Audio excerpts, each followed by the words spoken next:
You're like the star of these meetings. They're all here for you. Yeah. They're all here for you. Behave yourself.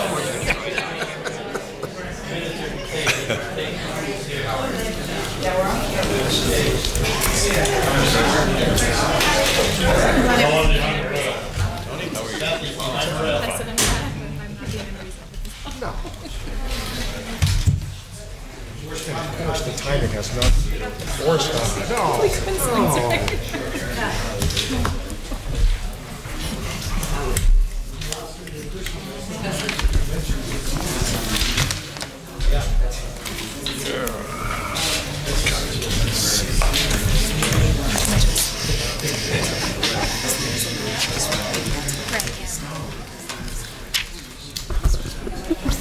I think it's crazy.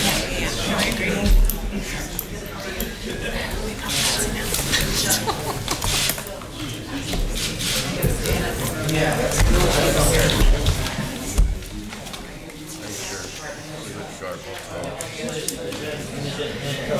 Thank you. Who else is going to be here?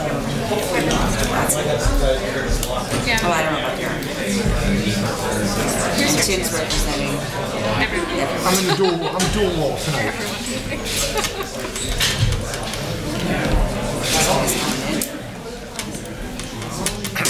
Bob.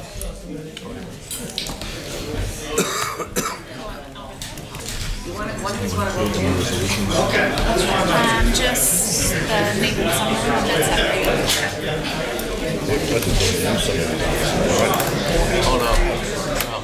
I wait. Good familiar faces.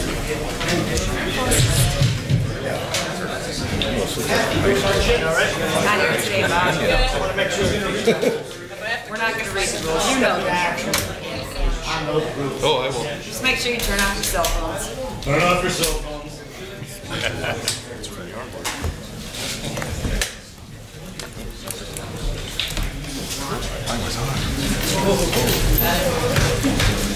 He's going to be in legislation. I don't know if he's thinking about a form or not.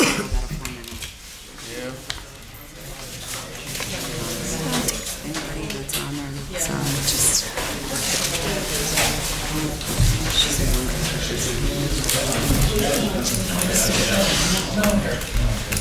Okay, so that'll be pending legislation.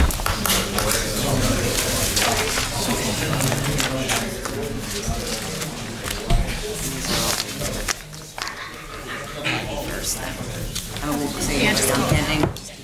Yeah.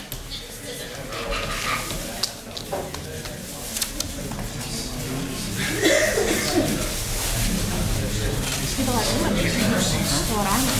It's formalized.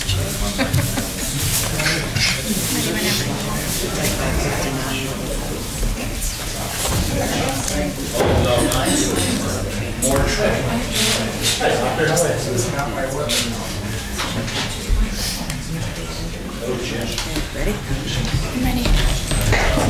Please stand for the pledge.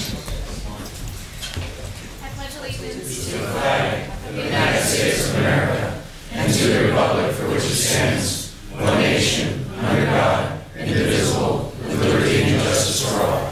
Almighty and everlasting God, who presides over all things in heaven and earth, come and preside over these deliberations, so that those that make the decisions may be guided by your wisdom. Roll call. Barrett. Here. Lishko. Here. Merritt. Here. Brooks. Here. Gilbert. Present. Also in attendance tonight is Deputy Administrator City Attorney Tim Henry and Capital Projects Program Manager Joyce Sikowski and City Administrative Assistant Lisa Sanfilippo. Is there anyone who wishes to address council on pending legislation tonight? Bob Kalabowski, and we could talk about what Mr. Barrett and that they're Whatever's on talking the about. agenda, Bob. Okay. Bob Kalabowski.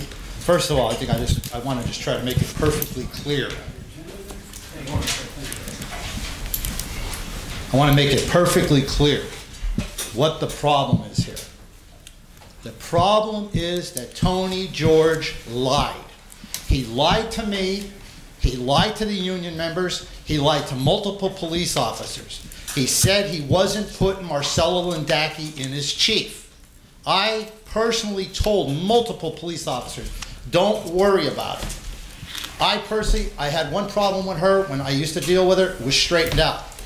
He lied. The man is a liar. He lied. That's where the problem is. He lied. And he's not running the city. He's controlled by Attorney John Moses and the political penguin, Tom McGrory. That's who's running the show. And as far as investigating the police, it's not the police department. What you should do is get a criminal investigation going of this thief, Tony George. Take notice, all his appointments. It's everybody that was in his campaign. He's using my money to repay political favors. And even our Ted, the love of City Hall. Look where Ted is. You think I would have let him get hired here? Should have never been brought in this building. Nice guy. I wouldn't have brought him in here. But this man is a liar.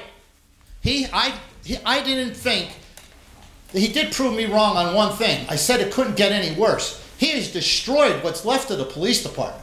And he could give two shits about it. He does not care.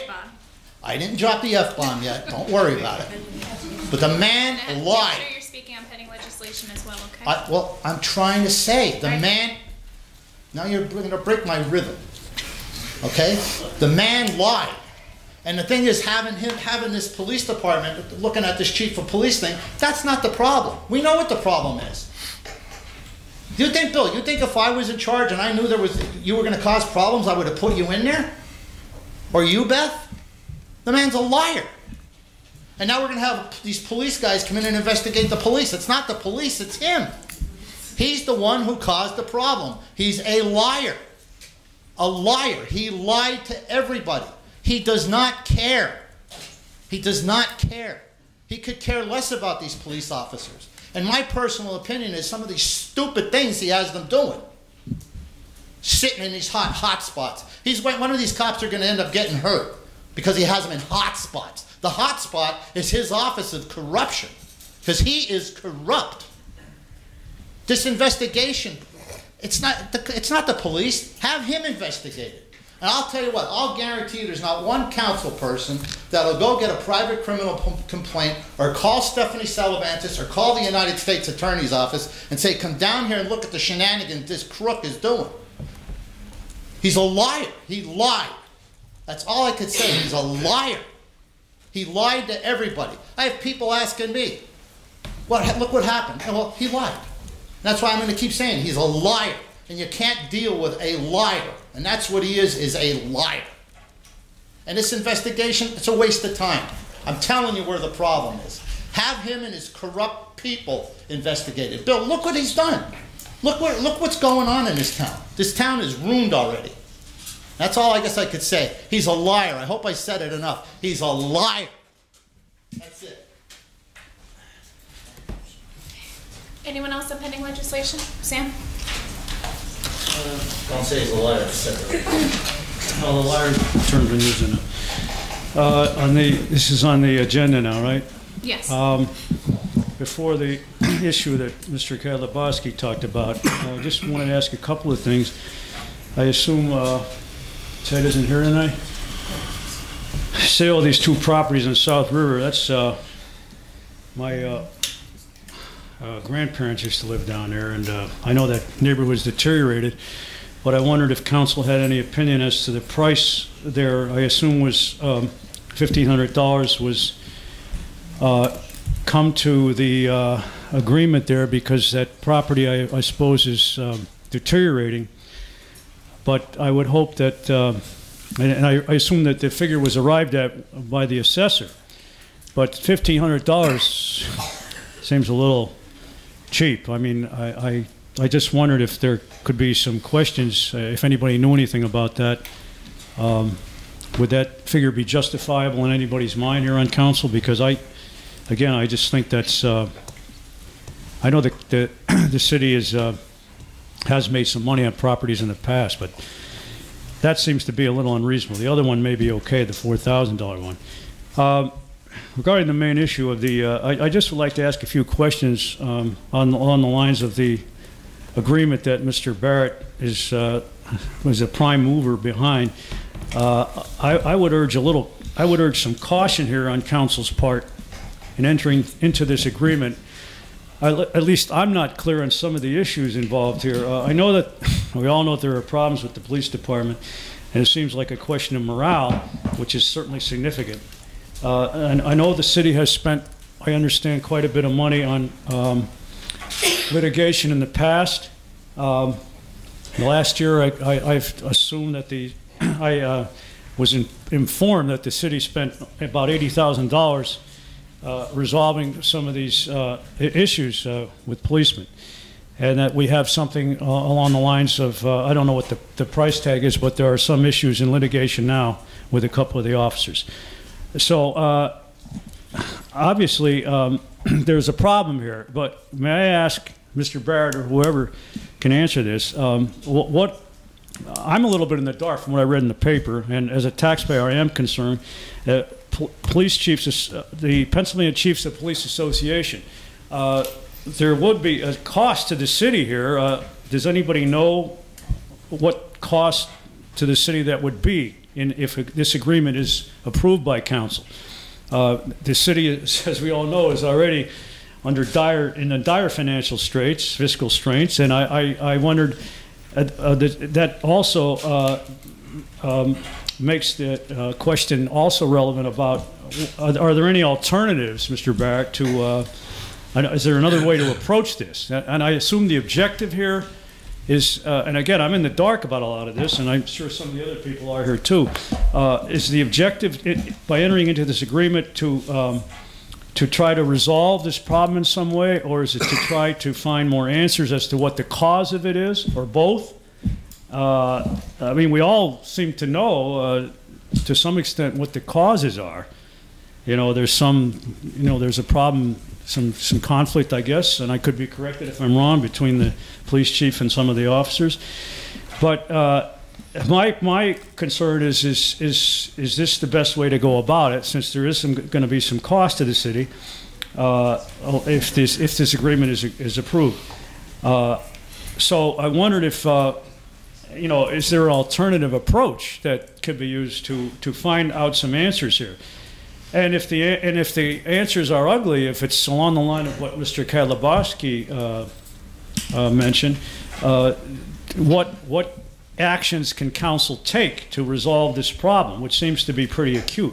Because it's my understanding that $80,000 figure that I brought up that was spent by the city last year, that's a lot of money in my estimation. And maybe Mr. Hemmer, you can answer this. If the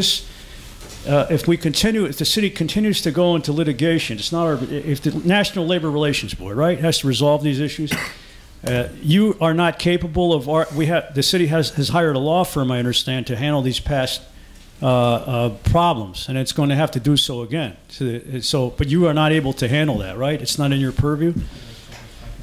Just finish your I guess that's about it. Okay. I wonder if we could have some answers to that. Regarding what exactly what the PA chiefs will do, it'll be a top-to-bottom organizational assessment of the entire police department. So they'll be, conducting an assessment of the management, the police officers, how they're interacting with each other. I mean, they're going to investigate everything, pretty much. And they're going to interview all parties involved. They'll interview the chief, the PBA, the officers, probably the mayor, I would imagine some members of council, different things like that. In regards to how much it'll cost, it'll be based upon what we want them to do, and they'll determine that after they interview all the parties involved. But regardless, I'm almost positive this will save us money in the long run, just because of the amount of money that we've spent on litigation costs. I have the numbers here. Last year, you're right, we spent $78,000 in litigation costs. This year, we're up to $38,000, right. And the year isn't over. And this has gone up since 2014. 2014, we only spent $16,000. So I think that just by going forward with this, it will save us money in the long run, even though it may prove to be costly. So you're saying that by hiring this firm, it'll preclude the need for litigation, hopefully preclude the need for litigation. I mean, that would be the dream. I mean, we hope that happens. Yeah, I mean, if we go forward with it, I don't see why it wouldn't bring litigation costs down. So, I'm not sure if I missed any other of your questions, or if Mr. Baird, if you want to. No, I don't think it's a matter of money. And I know, as you alluded to, we were spending a lot of money, tens of thousands of dollars a year with no end in sight. It just continues on and on and on. It's an unhealthy situation. It's dysfunctional, obviously. I mean, that's a kind word, I think, where we're at now. We need to do something about it. If you weren't feeling well, if there was something wrong, you would have to do whatever you have to do to correct the situation, to find out what's wrong and find out what the solution, what the cure is, whatever it may be, as radical as it may be or as simple as it may be. We're hoping that the recommendations that come back do give us guidelines and direction as to what we need to do, what we're doing right, what we're doing wrong, and what we need to do to correct. Now, the Pennsylvania Chiefs of Police, you're probably wondering about why them, but they are the accrediting body for police departments throughout the state of Pennsylvania. They also have a consulting division as well. Philadelphia Police Department, all the way down to the smallest borough. They go in and look at departments, and if they don't meet the standards, they don't get accredited. Hopefully someday the Wilkes-Barre Police Department will be accredited, but we have a long way to go. We have to get through this. We just can't continue doing what we're doing. We just can't afford not to do this, in my opinion. To let this continue on.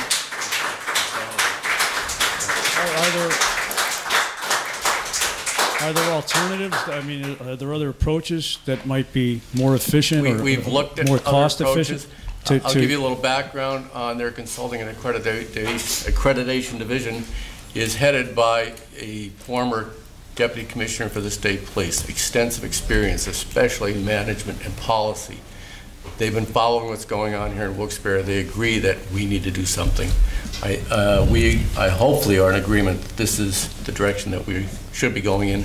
I'm hopeful that the men and women in the back of the room agree. Let me just ask one quick question. But council would not have the power itself to conduct an investigation or an analysis of the situation? We're not the experts. You're not qualified, or wouldn't? We're not the experts, no. No, we need to bring in people that are experts in this particular field. I see. Not just lay persons. I'm not an expert in management policy. I sat in the chair, but it doesn't make me an expert.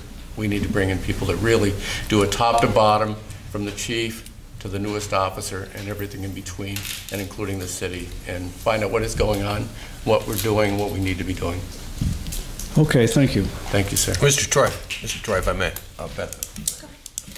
The property on River Street, Yeah. that is in my district, as you know. I went there. That is 2 empty lots that there were homes on. That is now one big lot. It was appraised at $12,000 by our assessor, Ed Stetton. It's appraised at $12,000? Pardon? 12,000? $12,000. Well, how did, Mr. Summerlin has offered the city $1,500 for the combined. So that's what council's going to either approve or not approve today. so you think that's a fair figure then? Well, I don't You'll find myself. out soon enough. If you don't, you should vote against it. I would think you're right. Thank you. Thank you. Anyone else on pending legislation? Hey, my name is Sam Blasky. I was just curious, I wanted to talk about something with the pending resolutions. Is that the time to do it now, or I filled out one of those forms? Yeah, you would do it now since it's. Yeah. Can I do it then? Okay, thanks. My name is Sam Blasky. I am the president of the Fraternal Order of Police, Lodge number 36 here in Luzerne County, Pennsylvania. Excuse me. The FOP Lodge number 36 represents a vast majority of police officers within this region, including officers of the Wilkes-Barre City Police Department. I am here this evening to tell you that I'm here this evening to tell you that I know for a fact that this is not only a few officers who are behind this request for police management reform, as you can see behind me. Rather, it is nearly the entire membership of the Wilkes-Barre PBA, many of which are afraid to appear publicly, unfortunately due to the prior actions of management. The efforts to silence the president and the vice president of the Wilkes-Barre PBA is a perfect example of union busting and instilling fear in the worker to voice a concern about workplace safety matters, and something that has the ability to jeopardize the future of their livelihoods.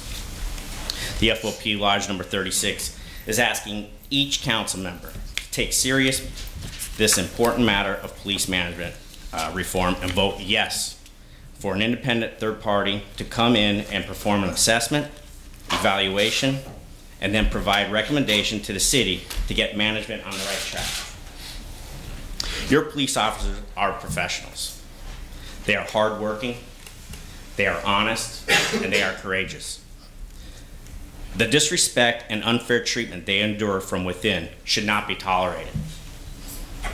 Fairness, consistency, respect, and a complete understanding of guidelines and the expectation is all the workforce needs to succeed. The department is in a state of chaos, and it's not because of the workforce. Thank you for your time and consideration on this important issue. Appreciate it. Thank you.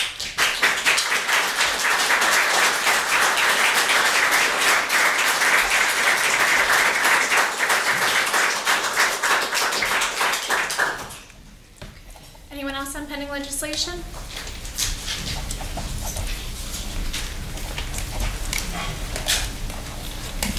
John Tosky, Almond Lane. I just question with the PBA issue on the agenda. One, I just like when everybody votes to explain why or why not you think it's the right vote. But why isn't there anybody from the administration here? Is there anybody here that's going to say that there should or shouldn't be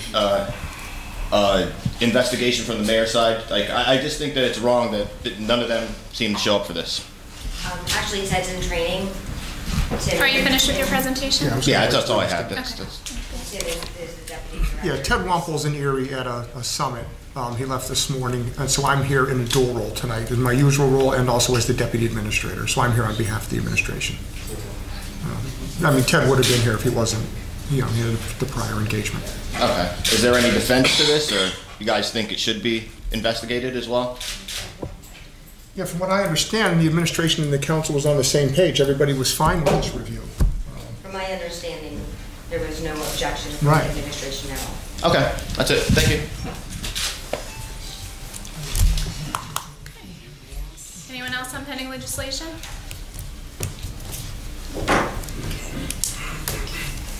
All right, so we're going to start with council's agenda. The first one is a resolution we're going to do separately. It's authorizing the proper city officials to take any and all necessary action related to the sale of 445 South River Street and 447 South River Street. We need a motion and a second. Should we have a motion? Okay. Kathy, on motion. Oh, I'm sorry. Merritt, we need a second. Okay, no second. Okay, now the consent agenda resolutions. There's 4 items on there. We need a motion and a second. So moved. Second. Motion by Mr. Brooks and second by Ms. Gilbert. Barrett, Yes. Belishko, Yes. Merritt, Yes. Brooks, Yes. Gilbert. Yes. Resolutions passed. So, You're going to block now. council presentations. Mr. Barrett, do you have anything this evening?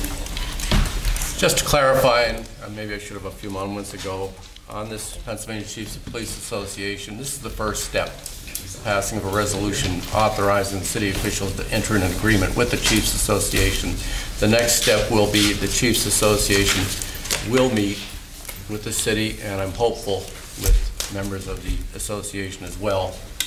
That's what we would envision happening, to review what we're actually going to be focusing on. There are some things that I believe that are probably not something we need to spend a lot of time on, and I think there are other issues that we need to spend a lot of time on. And this, in my conversations with the Chiefs Association, that's the next step, and they will come back to the city with a proposal. They understand that we are in a fiscal situation.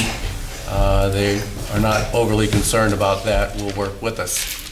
And I thought that that was very generous of them to do that. I'm hopeful that we can get this started in very short order. So thank you everyone for your support. I truly and sincerely believe, and I think all of us do believe, that it was the right move. The other thing I wanted to mention, and we didn't mention it on Tuesday, but the city is entering into an agreement with a Pennsylvania League of Cities partner to redesign the city's website and move it 10 years forward to make it much more user-friendly. It is a Pennsylvania League of Cities partner, and Ted is working on that. And I'm sure that we're going to find that that's something that is long overdue, and it will help our residents and serve our residents better. That's all I have. Thank you. Mr. Belisca? Just a quick note on the police matter. I did meet with Chief Lindacki. I had a meeting with her. She reached out to me. I met her in her office. Immediately following the meeting, I had an officer contact Officer Myers and Officer Duffy so I can meet with them. I had a rather extensive meeting with them at the FOP, the gentleman here from the FOP. After reviewing both sides, I was initially against it, against having council step in between the administration and PBA. I was against it. After hearing from both sides, it definitely came to the conclusion that we definitely need intervention here for our police officers, the guys that protect us on the streets. Thank you guys. Thank you all for showing up. Hopefully we can get some things ironed out and things will go back to being better. But thank you. Again.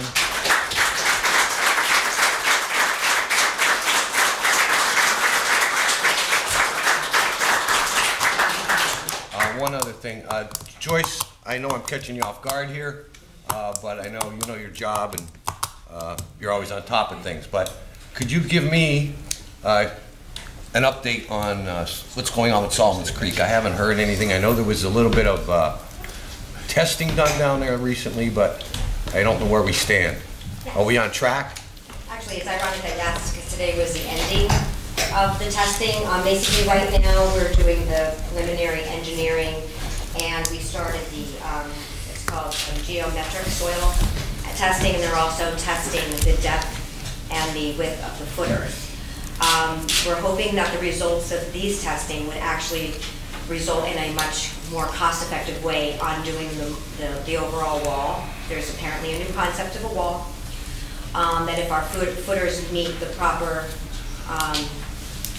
measurements, so to speak, because I'm not an engineering term, we might be a good candidate for that, which would save us a lot of money. So they're changing the design, is what you're saying? From the original design? Well, no, not yet. I mean, we have to do the testing. So the preliminary testing is on the top, but depending on what the bottom shows, we may be able to change the design, which will ultimately result in a huge cost saving. At a huge cost savings? Yes. Oh, yes. Okay. Yeah. Okay. The tests were the borehole testing was just completed today. The soil testing can take up to 90 days. I do have a meeting with Borton and Lawson next Wednesday to review what they possibly know, go over our time, our time schedule. I'll be honest, I don't see it going out for bid this year, but I do see it. I do still feel confident that we will be shovel ready by the spring, so therefore we can bid it out first thing next year. Okay. Thank you. And as always, keep me in the loop if you would. Yeah, and we were more than welcome to come on Wednesday too. I don't know what's going to be said, but I'll send you an email. Okay. Thank you. That's all, Beth. Mr. Merritt? Nothing since Tuesday, Beth. Mr. Brooks? I want to echo Mike Belishko's comments too. I want to show my public appreciation to you, Mr. Duffy, and Phil Myers, about a half a dozen officers that I also met with, and as well as the administration. So I appreciate you. Every time I reached out, you returned phone calls, and we've had rather lengthy, long meetings. Thank you. I just want to thank council also for all of your support on this resolution and for, really coming together and recognizing that there's an issue here and that we need to step in and solve it.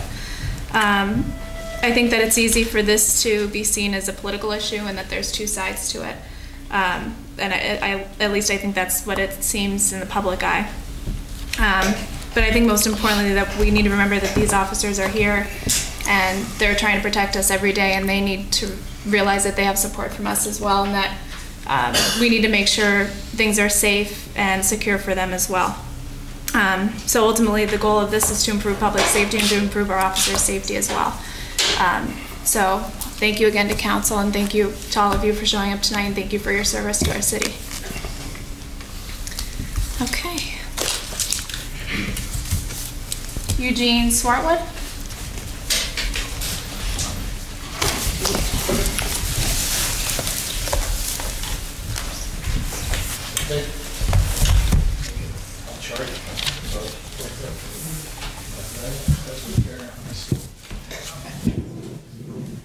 Gene Swartwood from 299 Kidder Street. I had a repair done on Cunningham Ave by Rocco.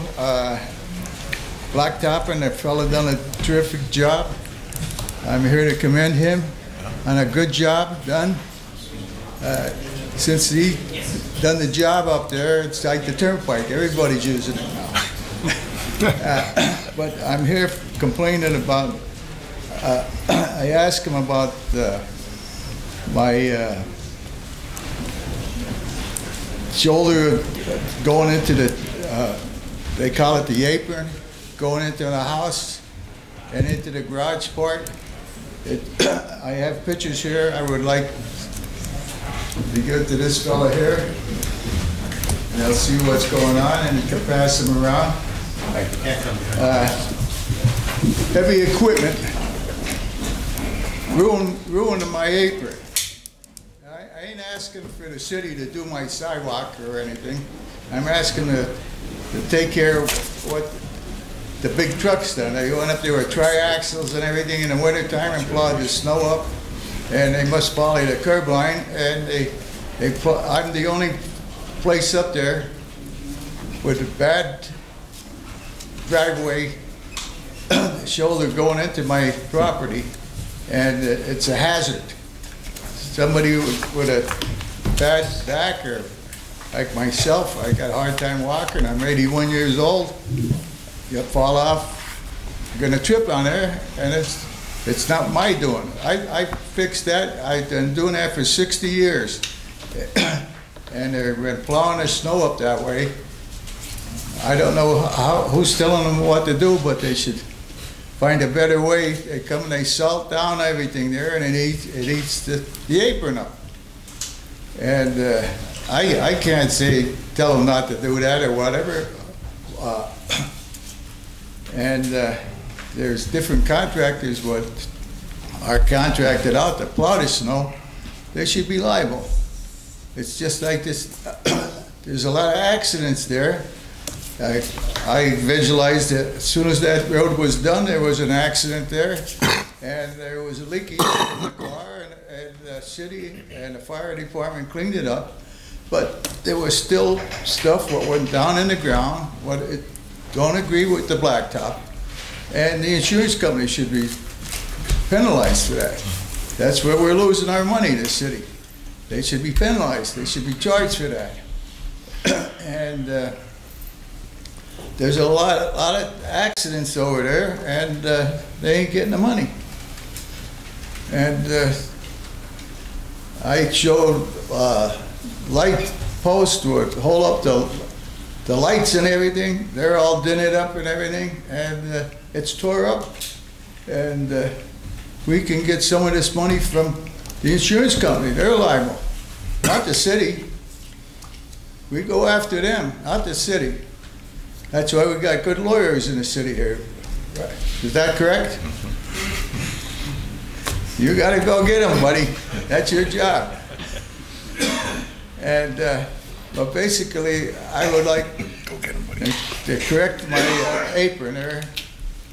And I talked to Butch many times. He come up, and I never seen the guy. I have no fight with the man or anything, but I wish he would. All they got to do is make a 13 measure from the curb up to my property, 13 inches, and take a saw and put a chalk line down and cut it, and take that little bit out and do it proper. That ain't no big job. And the more they leave it there, it's like cancer. You can see how it's eating its way back because they keep plowing the salt back up in there. And on top of that, the salt ruined my garage door. You'll see my garage door there is all pivoted up from them coming up with the salt truck at night, opening up the divider, spreading the spreader, and peppering the thing. That door is very expensive, a 22-foot door. Very expensive. I ain't asking you to fix the door, but I want that thing fixed. And if they don't, if nobody wants to step up to it, I have to go after that's why I pay insurance. I'll tell my insurance company to chase the people down who destroyed my garage door, and that somebody's got to pay for it. I don't shell money out just to be a good guy. If I want protection, I got to pay for it. And in return, they got to do something for their money. That's all I ask for. Okay. Thank you, and thanks for listening to my headache. Mr. Swartwood, yes. The pictures that you showed us, do they depict the area in front of your home on Kidder Street, or do they depict an area on Cunningham? Cunningham. On Cunningham, okay. That's all Cunningham. But your address is Kidder Street? Yeah. Okay, I just want to make sure I had that straight. Corner. Right. Gotcha. Right on the corner. It's an easy cut, like I said. If you measure from the curb up, it's 13 inches. They can drop a chalk line and put the sod on and cut it. I know the city garage got them kind of. So your garage abuts Cunningham Street? Yes. Gotcha. Okay. Okay. All right, thank you. All right, can I have them pictures back?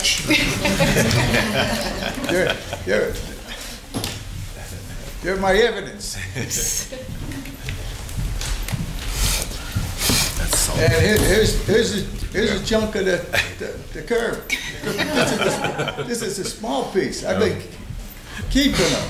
You know, that somebody don't think I'm flipping out here.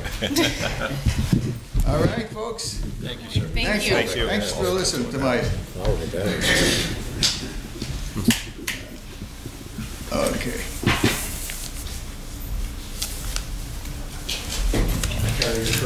Yeah, that'd be nice. That's okay. The check's in the mail. Are you going outside now? Come on, we go back a long way. Okay. Greg Wilovich?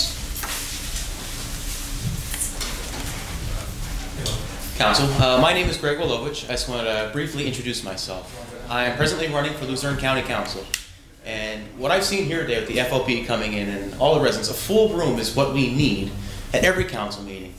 We need public involvement in our county government and our local governments. I've been to meetings across the county, in Freeland, Bear Creek, places like that. And what I want to do at county council is bring public input into our county. And also I want to work with local officials, city council members, township supervisors. We need input from all across the county to make sure that things are working properly. For example, even things at the county level, like involving county roads and stuff, we can bring input and suggestions from other places that know how things work.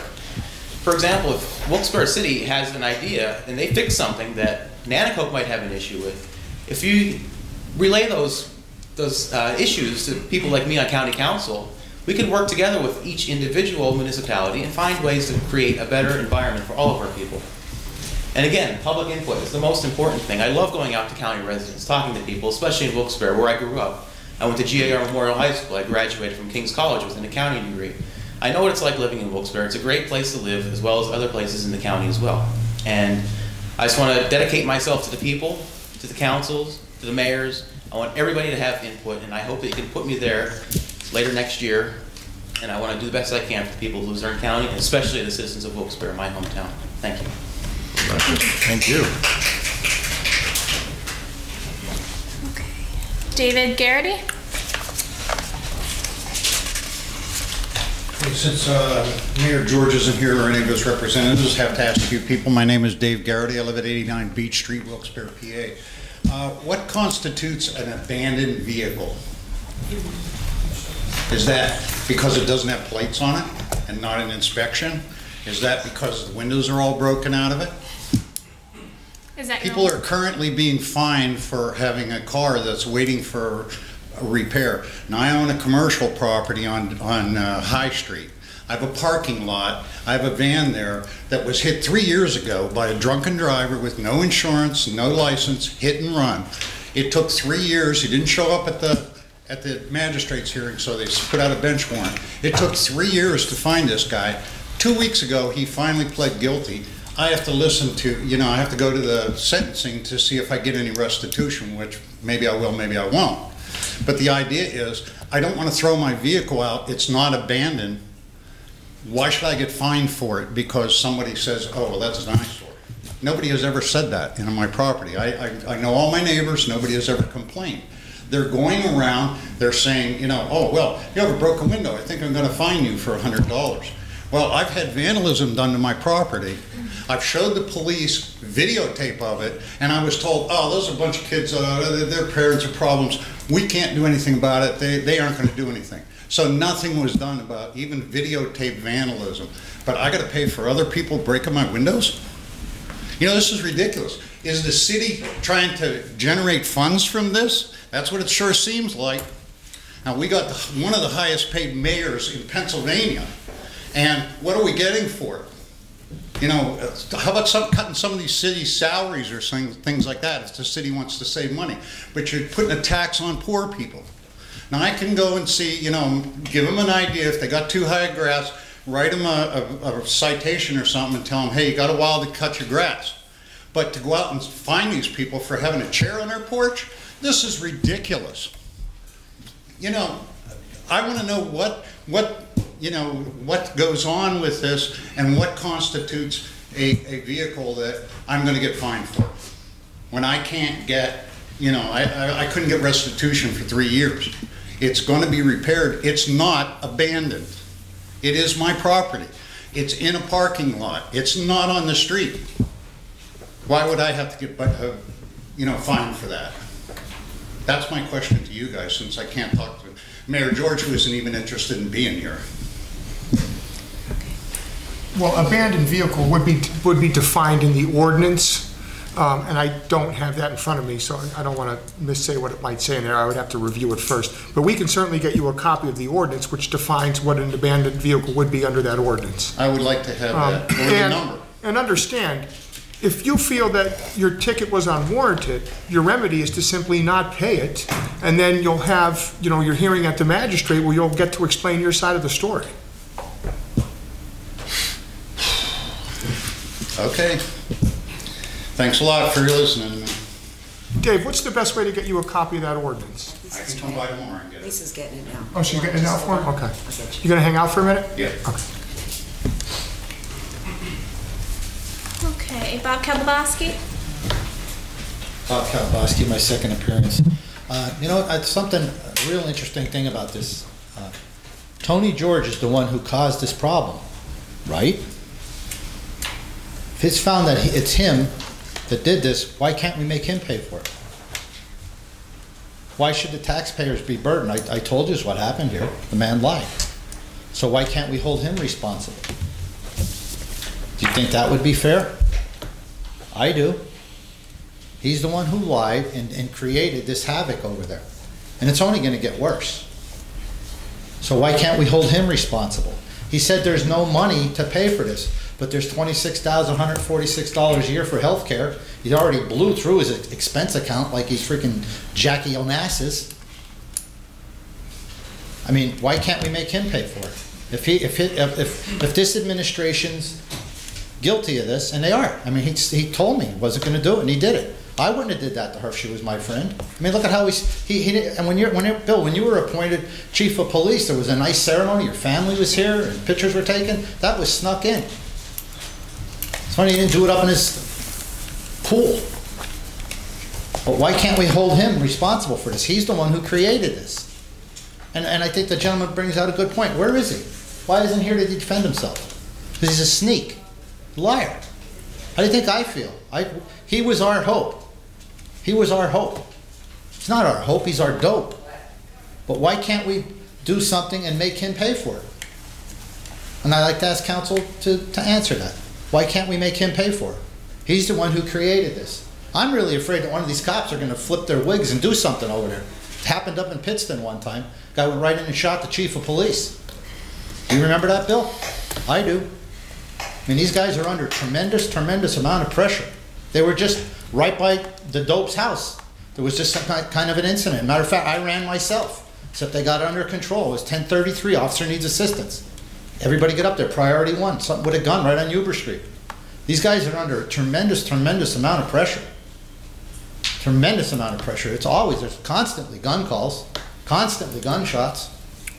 They just, last week, there, a young kid had a AK-47 pulled out on him right up by GAR. This is serious stuff. I don't see how long, I just don't see why we can't hold him responsible. Simple solution is to get rid of him. But I want to ask council people, don't you think we should hold him responsible? He's the one who created this. And look, he's not even here to defend himself. At least Tom Layton, no matter what, you could throw a nuclear bomb at him, he'd be here. This guy here, he's hiding. Where is he? He's not a leader. So I'd like an answer on that. Why can't we make him pay? If he's the one who caused it. So what can we do to make him pay for this? Tim, isn't there sort of liability laws and everything else? Yeah, if Mr. Kataboski wants to talk to me at a different time, you're more than welcome, but this is... There's different liability laws and different things like that I mean, elected officials are protected from. I understand. He's the one who caused it, though. I mean, and that's the truth. So, if I get along fine with Marcella Lindaki. I mean, I tell you the truth, I feel sorry for her and I feel sorry for the police. But it's chaos. It's total chaos over there. I mean, you've seen. You wait and see. You watch and see how many of these officers end up getting suspended or something happens to them. You wait and see. I'll tell you the truth, I'll never believe what happened. What happened? It's unbelievable that this guy, he turned out to be somebody different. All he's really interested in is collecting that money. He's got 2 pensions plus his salary. Matter of fact, he tried to get a pay raise already. So I think we should look at it somehow to make him pay for this. He's the one who caused it. Okay. Look at, you didn't even get a chance to throw me out? Not yet. Not yet. Thanks, Bob. It's always time. It's early. Okay. Jim Walsh? Can I enter here for just a second?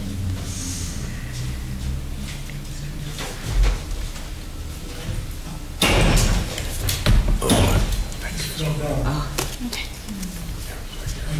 Right there. Okay? Thank you. I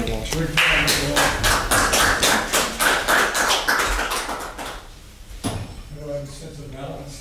I wasn't drinking.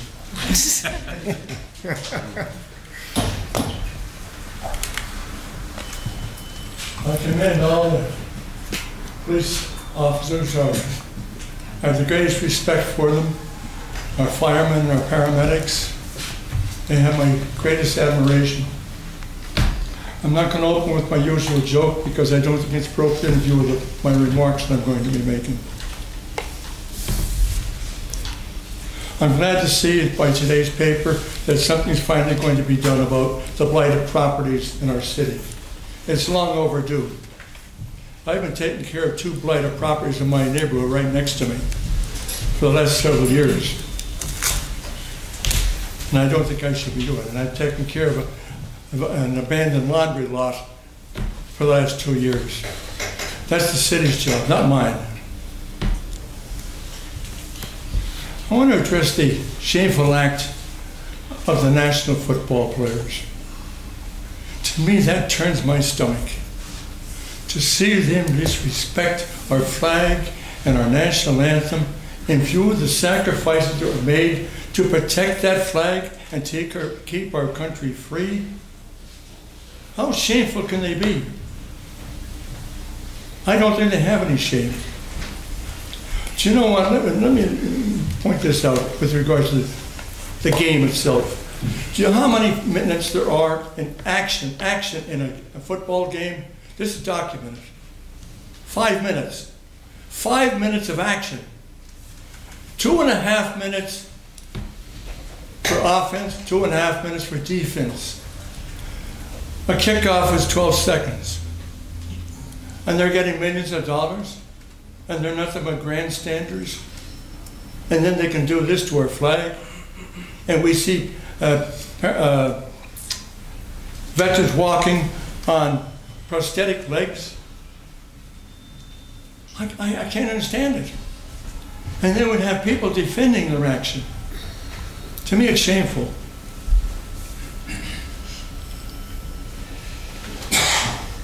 I had the occasion few days ago to visit both of our newspapers. And I spoke to the editor of the Times Leader first. They were not together. I went to each newspaper. And I spoke to the editor. And I said, why haven't we seen anything editorial-wise in your newspaper? He said, I'm not going to answer that. I said, what? He said, I'm not going to answer that. You don't have a reason? I said, what is your personal opinion? He said, I'm not going to answer that. I said, don't you have the courage of your convictions? He said, I'm not going to answer that. I thanked him for his time and I left. I drove over to the Citizen's Voice, and I contacted the editor there. And he said he was very busy, but he would give me a few minutes of his time. And I spoke to him, and I addressed him the same questions. It was almost like a recording. I asked him what his opinion was of the National Football Players' conduct in the editorial-wise and personally. And both times he said, I'm not going to answer that question. It was almost like a parrot repeating what the previous editor said. Wouldn't answer it. I said, you have no shame. These men are just disgracing our flag with their action. And sacrifices so many Americans to keep that flag flying and to keep us free. And the reason they're out on that football field is because of these veterans. They saved our country. And they have the respect. It makes me sick. I served my country honorably during World War II and the Battle of the Bulge. I left high school to enlist in the military. Before graduation, I got my diploma, but I left high school. Myself and two other buddies. One of them has since passed away, the other one's still alive. But all my buddies, all my friends that I went to school with, they've all passed away. Many of them were wounded. I'm 92 years old. God willing, I'll be 93 at Christmas Eve. And my other buddy, he'll be 93. And I can't understand it. Here we are, nothing but children, so to speak, and we enlisted to protect our country. We went and fought, and we saw our buddies killed, defending our flag and our country. And we mourn for those who lost their family members in that terrible massacre in Las Vegas. My heart grieves for those who died and for those who are wounded and for their loved ones. I pray for them every night. And I ask God to bless them. Thank you. Thank you, Mr. Walsh. Beth, Tim, Mr. Walsh told me prior to the meeting that the grass cuttings at that field on Mayor Street are still there. We could have that taken care of. And Mr. Walsh, thank you so much always. God bless you. I know you're going to make 93. Thank you for cutting that grass, but please call me. The city should do it. And are there locks on the property next door to yours now? You told me there were no locks on the doors. Do you know if there's locks on them now? Are there locks on the door on the property next door to you? Tony, I'm sorry, but I can't hear you. Okay. Are there locks on the doors next door to you? Is that? Locks.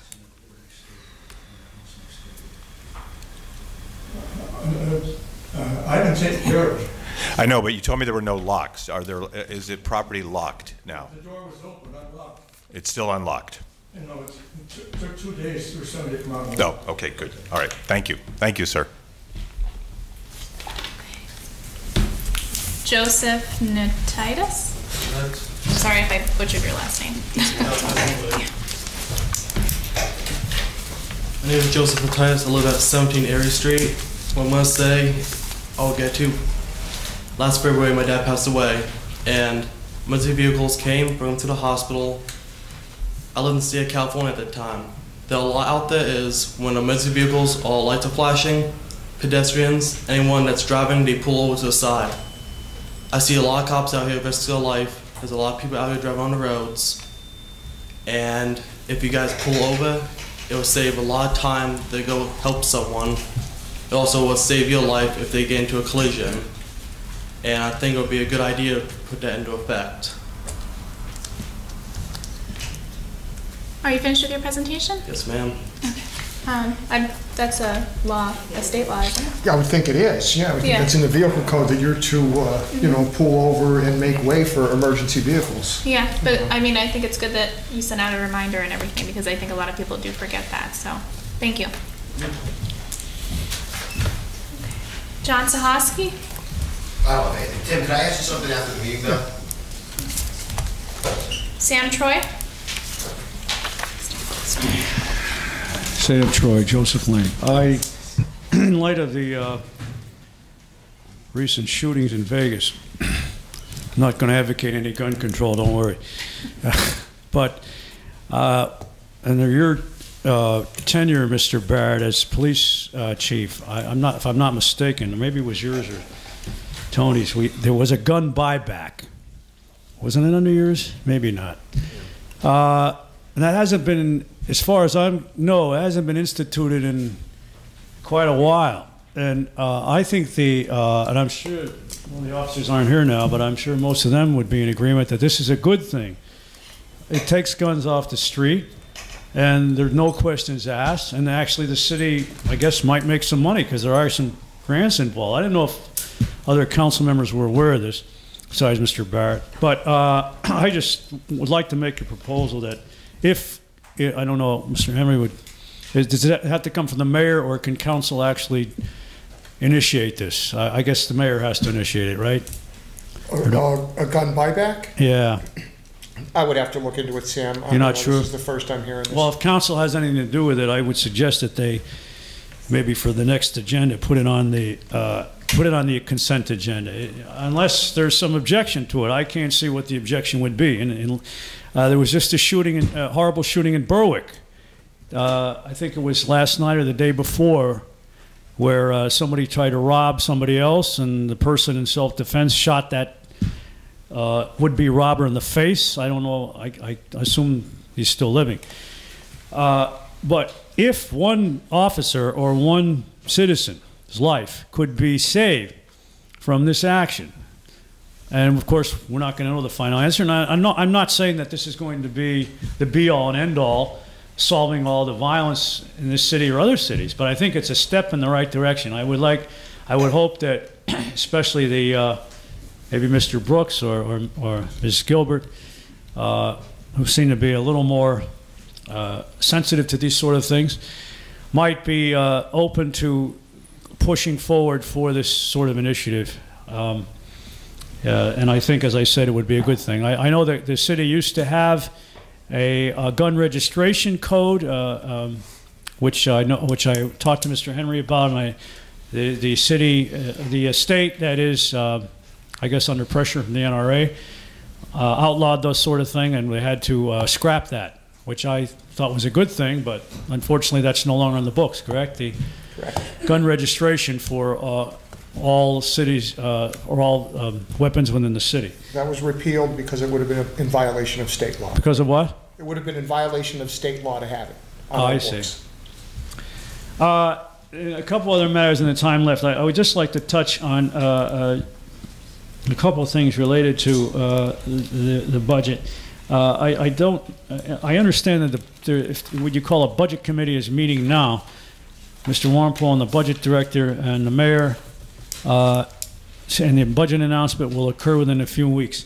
I'm concerned as a citizen and a taxpayer and a homeowner that there's going to be another, in light of the city's precarious fiscal situation, that there's going to be another sizable property tax increase. Of course, we won't know this till it officially comes out. But I am a little bit taken back and perturbed by the fact that I think it's been 3 weeks now since council has met. Is that correct? Nothing has really been done to, as far as I know you guys sometimes get together and email each other and that sort of thing, and you're not allowed to meet because of the sunshine law, and make formal proposals and so forth. But has anything been done along the lines, for instance, of looking into possible new, let's forget the expenditure part of it.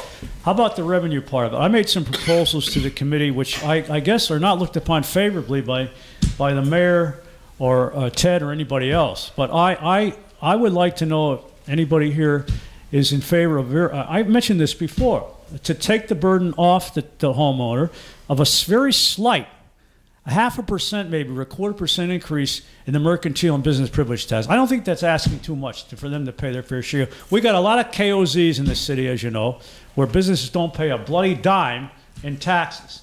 And I don't think you know, in light of the fact that the city is on the verge of fiscal, I wouldn't say collapse, but a fiscal disaster, that might at least be looked into. 1/4% is not asking much. I mentioned that to Ted Warmple. He's afraid all the businesses are going to move out of the city. So I wondered about that. And just one more thing before my time expires. I asked Ted to look into on his budget committee to look into the possibility of an amusement tax where a promoter of a concert, for instance, at the Kirby, not the Kirby itself, I know that's nonprofit, promoter of a concert who makes a sizable income on all these concerts, to pay a very small amusement tax. Would like council to direct Mr. Henry to look into the potential legality of that. Again, to possibly ward off this fiscal collapse, this fiscal disaster that the city is facing. Thank you. If anybody has any answers to those things. Does anyone have any comments? Mr. Troy, you're on the committee, right? The finance committee? I'm on it, but we haven't met. That's not the actual committee I'm on. Different committee, Bill. Different committee. Yeah. Which committee are you on? I was referring to I wondered if it's possible for myself or somebody from council to go to those. I don't assume it is, but not to necessarily contribute, but to at least attend. The mayor, budget director, Ted Warmple is getting together and going over the budget right now, right? Well, we'll I guess it's not. I guess I'd have to ask the mayor directly. Input into that when it's appropriate, when the time does come. What's that again? We'll certainly have ample input into the budget when the time does come, when it's drafted out and presented to us. We haven't reached. Have you heard anything about potential tax increases? No. As I'm given the city's fiscal precariousness, I assume there's going to be something there. Thank you. Thank you, Sam. Okay, motion to adjourn? Motion. John, will you be on the second floor at my office? My office, yeah. It's in this same corner.